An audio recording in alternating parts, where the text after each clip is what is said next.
अकाल से तड़पते गांव में जब सबने भगवान से मुंह मोड़ लिया, तब एक गरीब भक्त हर दिन सूखी रोटी चढ़ाता रहा। पर किसी को क्या पता था कि एक रात खुद भगवान उसी रोटी का उत्तर देने धरती पर उतर आएंगे। पुरी के पवित्र तट पर, जहां सागर की लहरें भगवान जगन्नाथ के नाम का जप करती हैं, वहीं एक छोटा सा गांव था, गुंडीचा ग्राम। यह गांव साधारण था, लेकिन उसकी मिट्टी में भक्ति की सुगंध बसी थी। उसी गांव में रहता था भगवान जगन्नाथ का एक अनन्य भक्त, माधव। माधव लगभग 40 वर्ष का था।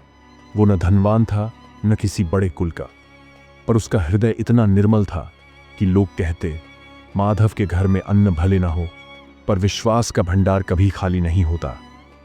हर सुबह सूरज की पहली किरण जैसे ही सागर के पानी पर झिलमिलाती, माधव अपने छोटे से झोपड़े से निकल पड़ता। हाथों में तुलसी दल और हृदय में अपार प्रेम लेकर वह भगवान जगन्नाथ के मंदिर के द्वार पर पहुंचता। वहां जाकर आंखें बंद करता, भगवान के चरणों में सिर झुकाता और धीमे स्वर में कहता, हे प्रभु, आज भी आपके चरणों में मेरा दिन समर्पित है। उसकी आवाज में इतनी सच्चाई होती कि मानो स्वयं पत्थर की मूर्तियां भी पिघल जाएं। लोग देखते तो कुछ भाव विभोर हो जाते, पर कुछ उसे पागल कहते, अरे ये माधव तो भूखा मरता है, पर मंदिर जाने से बाज नहीं आता। पर माधव के लिए मंदिर जाना, पूजा करना कोई कर्मकांड नहीं था, वो तो उसकी सांसों का हिस्सा था। उसके दिन की शुरुआत और अंत दोनों भगवान के नाम से होते। घर लौटकर वह अपने झोपड़े में मिट्टी के चूल्हे पर साधारण खिचड़ी बनाता और उसमें से पहला निवाला भगवान को अर्पित करता। कभी कभी उसके पास इतना अन्न भी नहीं होता कि खुद खा सके, पर फिर भी वह मुस्कुरा कर कहता, अगर प्रभु को खिलाऊंगा नहीं तो वो मुझे कैसे खिलाएंगे। उसकी पत्नी वर्षा भी वैसी ही सरल थी। वो अक्सर कहती, स्वामी, तुम्हारे विश्वास के आगे तो समुंदर भी झुक जाएगा।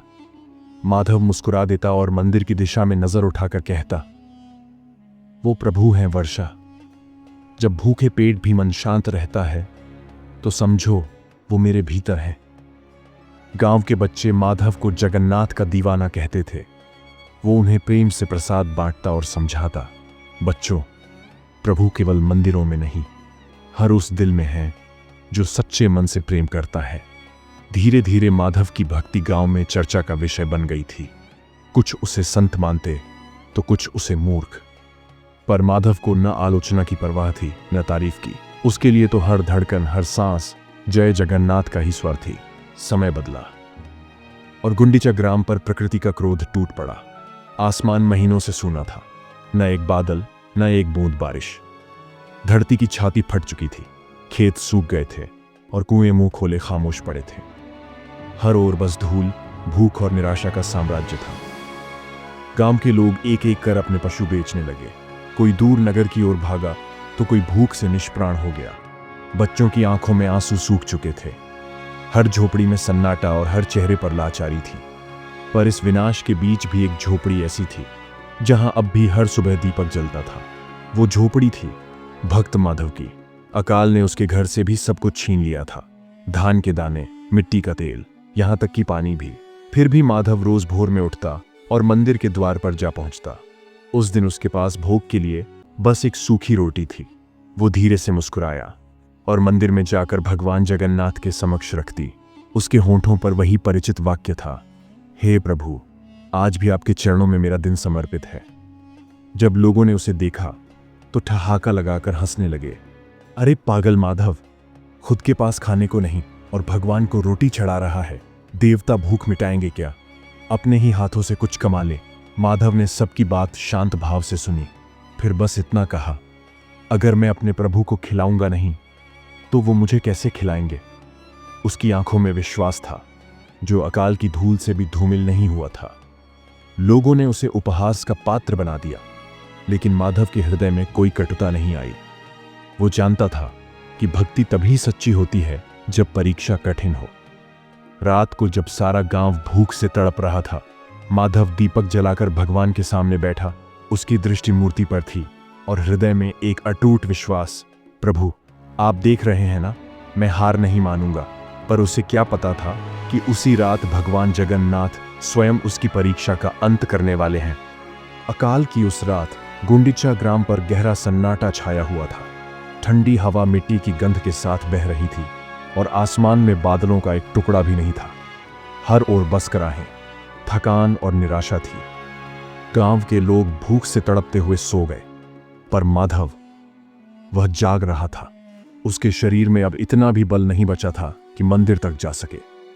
भूख से उसका गला सूख चुका था, हाथ कांप रहे थे और आंखों के सामने अंधेरा छाने लगा। वो धीरे से बिस्तर पर लेट गया और धीमी आवाज में बोला, प्रभु, आज मैं आपके द्वार नहीं आ पाया, पर मेरा मन अब भी आपके चरणों में है। पर आंखों में अब भी वही अडिग विश्वास झलक रहा था। धीरे धीरे उसकी चेतना लुप्त होने लगी और उसी पल उसके छोटे से झोपड़ी में एक तेज प्रकाश फैल गया। वो प्रकाश इतना दिव्य था कि जैसे पूरा आकाश उस झोपड़ी में उतर आया हो। धीरे धीरे माधव ने आंखें खोली और जो दृश्य सामने था उसे देखकर उसका हृदय थम गया। दरवाजे पर स्वयं भगवान जगन्नाथ खड़े थे। नीलवर्ण देह, विशाल नेत्र जो सृष्टि को समेटे हुए थे, और होठों पर वह करुणामय मुस्कान जो हर पीड़ा को मिटा देती थी। चारों ओर से एक अद्भुत सुगंध फैल रही थी, मानो स्वयं स्वर्ग उस क्षण धरती पर उतर आया हो। भगवान ने कोमल स्वर में कहा, माधव, तू भूखा है, पर फिर भी तूने मुझे कभी भूखा नहीं रहने दिया। माधव कांपते हुए उठ बैठा। आंसुओं से उसकी आंखें धुंधली हो गईं। कंपित स्वर में बोला, प्रभु, मैं तो कुछ नहीं, मैं तो बस आपका सेवक हूं। भगवान जगन्नाथ मुस्कुराए और बोले, आज मैं तेरा सेवक बनकर आया हूं। फिर उन्होंने अपने हाथों से एक थाली आगे बढ़ाई। उसमें गरम खिचड़ी, दूध का कटोरा और तुलसी दल सुशोभित था। और जैसे ही पहला कौर भगवान ने माधव के मुंह में डाला, उसकी आंखों से आंसू बरस पड़े। प्रभु, आप स्वयं मेरे घर आए, भगवान ने प्रेम भरे स्वर में उत्तर दिया। जो भक्त मुझे सच्चे मन से बुलाता है, मैं उसके द्वार पर आने में देर नहीं करता। उस क्षण झोपड़ी में बस दो ही थे, भक्त और भगवान, और उनके बीच बह रहा था भक्ति का वह अमृत जो समय और संसार से परे था। रात बीत चुकी थी। सूरज की पहली किरणें जब गुंडीचा ग्राम की टूटी झोपड़ियों पर पड़ी तो वातावरण में एक अनोखी शांति थी। हवा में धूल नहीं, बल्कि एक मधुर सुगंध तैर रही थी, जैसे चंदन और तुलसी की मिलीजुली खुशबू। गांव वालों ने हैरानी से एक दूसरे की ओर देखा। ये कैसी सुगंध है? ऐसा तो कभी नहीं हुआ। सुगंध की दिशा देखी तो पाया वो माधव के झोपड़ी से आ रही थी। जिस माधव के घर में कल तक अंधेरा और भूख थी, आज वहां से प्रकाश और सुगंध की लहरें उठ रही थीं। लोग दौड़ पड़े। किसी ने धीरे से दरवाजा खोला और जो दृश्य सामने था उसे देखकर सबके दिल थम गए। झोपड़ी के भीतर माधव शांत मुद्रा में बैठा था। उसके चेहरे पर दिव्यता की आभा थी और उसकी आंखें बंद थीं, मानो किसी गहरे ध्यान में लीन हो। उसके सामने दीपक जल रहा था और पास में रखी थी भगवान जगन्नाथ की मूर्ति, जो आज कुछ अलग दिखाई दे रही थी।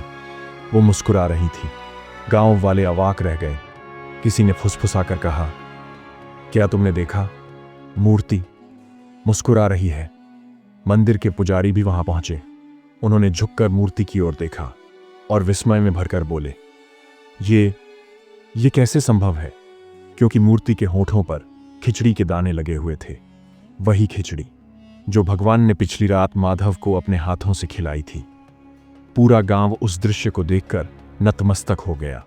लोगों ने आंखों में आंसू भरकर कहा, हमने इस भक्त का मजाक उड़ाया और देखो, स्वयं भगवान उसके घर आए। माधव ने आंखें खोली। वो शांत स्वर में बोला, प्रभु ने करुणा की। उन्होंने बताया कि भक्ति का अर्थ केवल पूजा नहीं, विश्वास है। उसी क्षण आसमान में अचानक काले बादल उमड़ आए। धरती पर पहली बारिश की बूंदें गिरी और सूखी मिट्टी से जीवन की सुगंध उठी। सूखे कुएं पानी से भर गए। खेतों में हरियाली लौट आई और भूखे गांव में फिर से हंसी और जीवन गूंजने लगा। लोगों ने कहा, यह भगवान जगन्नाथ जी का चमत्कार है। उन्होंने अपने भक्त के विश्वास का प्रतिफल दिया है। गांव का वातावरण बदल गया। लोगों के दिलों में श्रद्धा का दीप जल उठा।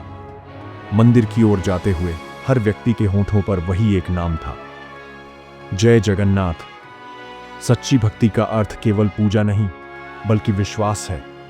जो विपत्ति में भी भगवान पर भरोसा रखता है, उसे अंततः वही भगवान अपने हाथों से आशीर्वाद देते हैं। कभी भी परिस्थितियों से नहीं, अपने विश्वास से लड़ो, क्योंकि जब भक्त अडिग रहता है तो भगवान स्वयं चलकर उसके द्वार आते हैं। जय जगन्नाथ।